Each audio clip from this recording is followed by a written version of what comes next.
समर्पण भाग 2। गुरु को किस दृष्टि से मिले। पहले, गुरु कौन है? सार्वभौमिक गुरु, आत्मप्रबुद्ध गुरु या महर्षि। भाग 1 से 4 लेख वीडियो पढ़कर और देखकर समझे कि गुरु कौन है। गुरु को स्वयं गुरु ही मानना चाहिए और पूरे आदर, श्रद्धा और विश्वास के साथ उनके पास जाना चाहिए। गुरु को पुत्र, भाई, मित्र, पिता या एक व्यक्ति के रूप में नहीं देखना चाहिए, नहीं तो आपको पूरा फल नहीं मिलेगा। मन, वचन और कर्म में यह दृढ़ विश्वास होना चाहिए कि गुरु कोई व्यक्ति नहीं बल्कि एक सिद्धांत है। गुरु तत्व सूक्ष्म में काम करता है।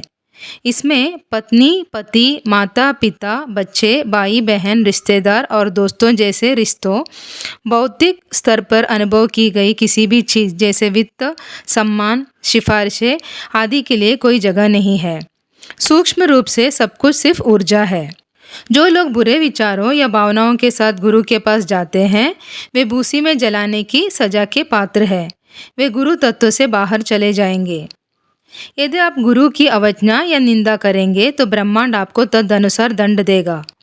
यह बात हर किसी को याद रखनी चाहिए कि यदि गुरु द्वारा दिए गए ज्ञान का गलत उपयोग किया गया तो गुरु दिए हुए ज्ञान को वापस भी ले सकते हैं। आप किसी व्यक्ति को गुरु के रूप में स्वीकार करने से पहले उस पर शोध और परीक्षण कर सकते हैं, लेकिन एक बार जब गुरु के रूप में स्वीकार कर लिया जाए तो शोक करना बंद करें। इसका असर आपके ध्यान पर पड़ेगा। गुरु के बारे में दूसरे क्या कहते हैं उसे मत सुनो, क्योंकि कई लोग गुरु को जाने बिना ही कहते हैं। यह ब्रह्मांड ही है जो गुरु को बनाता है, दंडित करता है और उसकी रक्षा करता है। जब आप गुरु के बारे में बुरा सोचते हैं, दोष देते हैं या अविश्वास करते हैं तो ब्रह्मांड को पता चल जाएगा और ब्रह्मांड आपको जो अनुभव देगा उसमें उतार चढ़ाव आएगा। हम हर कोई इस सत्य को समझना चाहिए कि हम ब्रह्मांड के रहस्यों को जानने वाले गुरु से अधिक इस ब्रह्मांड में किसी पर भी भरोसा का लायक नहीं रह सकते हैं। केवल एक गुरु जो आत्मज्ञानी है वह हमें हमारे लक्ष्य तक मार्गदर्शन कर सकता है। फिर हर किसी को यह समझना चाहिए कि गुरु का स्तर कितना ऊंचा होता है। यद्यपि स्थूल जगत में रहते हुए भी गुरुओं की मैं, मेरा परिवार, मेरा देश, मेरा राज्य जैसी सीमाएं नहीं होती। वे संपूर्ण विश्व को केवल एक ही रूप में देख सकते हैं। साथ ही गुरु का भी एक परिवार होता है और उन्हें अपने सभी कर्तव्य जैसे बेटे, पति, पिता, भाई, अन्य कार्य जिसमें वे शामिल होते हैं आदि करने होते हैं। हमारे जैसे ही उनके पास एक दिन में 24 घंटे होते हैं। उन्हें भूख लगने पर खाना पड़ता है और इस धरती पर रहकर रोजमर्रा की काम करते हुए उन्हें शारीरिक कष्ट सहना पड़ता है। मगर गुरु सूक्ष्म का अनुभव किया है और जाना है। इस तीसरे आयाम के अलावा ब्रह्मांड के अन्य आयामों का अनुभव किया गया है। इसलिए गुरु इस ध्यान के साधकों का सावधानी पूर्वक मार्गदर्शन कर सकते हैं। गुरु मनुष्य की सारी अज्ञानता को दूर कर उसे ज्ञान के प्रकाश से भर सकता है और उनके दुखों और समस्याओं को दूर कर सकता है। इसलिए गुरु को संबोधित किया जाता है, भगवान नहीं, इष्टदेव या देवी नहीं। लेकिन गुरु व्यक्ति के अंदर का अंधकार दूर कर भगवान का दर्शन करा सकता है। हम सूर्य, चंद्रमा और सितारों जैसी ब्रह्मांडीय शक्तियों के सामने ध्यान के लिए गए हैं। यह ब्रह्मांड ही है जो अच्छे अनुभव देता है और व्यक्ति के समर्पण के अनुसार दंड देता है। शिशु और माँ के बीच नाभि संबंध की तरह हम गुरु तत्व के माध्यम से ब्रह्मांड से जुड़े हुए हैं। क्योंकि हम ब्रह्मांडीय नियम के अनुसार नहीं जी रहे हैं, ब्रह्मांड से हमारा संबंध टूट गया है। यह ध्यान हमें गुरु सिद्धांत के माध्यम से ब्रह्मांड से पुनः जोड़ता है। अगर हम उस गुरु तत्व से भटक गए तो फिर ब्रह्मांड से नाता टूट जाएगा। अगर हम इतने मजबूत हैं कि गुरु को बताए बिना गलतियां कर सके तो कोई बात नहीं, क्योंकि सोचते ही हमारा विवेक सब कुछ जान लेता है। मनसाक्षी यानी विवेक का सीधा संबंध मन से होता है। चेतना का सीधा संबंध मन से होता है। मन ही वह तत्व है जो इस संपूर्ण ब्रह्मांड में व्याप्त है। अर्थात हम जो भी सोचते हैं ब्रह्मांड वह सब जानता है। यह एक दर्पण की तरह है। अगर आप अच्छा करोगे तो आपको अच्छा फल मिलेगा। अगर आप बुरा सोचेंगे तो कायनात आपको उचित सज़ा देगी। ऐसा नहीं है कि हम सोचते हैं कि कोई भगवान या गुरु किसी विशेष स्थान पर सब कुछ देख रहा है। ब्रह्मांड हमारे सभी विचारों को जानता है। क्या पूर्वज यह नहीं कहते हैं कि अपनी अंतरात्मा को धोखा मत दो? इस तथ्य को मत भूलिए कि जब हम अपने विवेक पर अड़े रहते हैं तो हम स्वयं को धोखा देते हैं। सूक्ष्म जगत में सब कुछ ऊर्जा ही है, कोई भी आकार नहीं। क्योंकि हम ब्रह्मांड की भाषा को समझने में सक्षम नहीं है, जब हम कोई गलती करने वाले होते हैं तो ब्रह्मांड हमें गुरु या भगवान के रूप या आवाज़ में बताएंगे, जिस पर हमें भरोसा है और ब्रह्मांड को विश्वास है। यही ब्रह्मांड का जादू है। यह सब वह है जो हम में से प्रत्येक अपने ध्यान में देखता और अनुभव करता है। कुछ समय बाद जब हम स्वार्थी विचारों से छुटकारा पा लेंगे और पूरी तरह से निस्वार्थ हो जाएंगे तो इन रूपों को कुछ भी नजर नहीं आएगा, बल्कि हमें हर बात का जवाब अपने अंदर से ही मिलना शुरू हो जाएगा।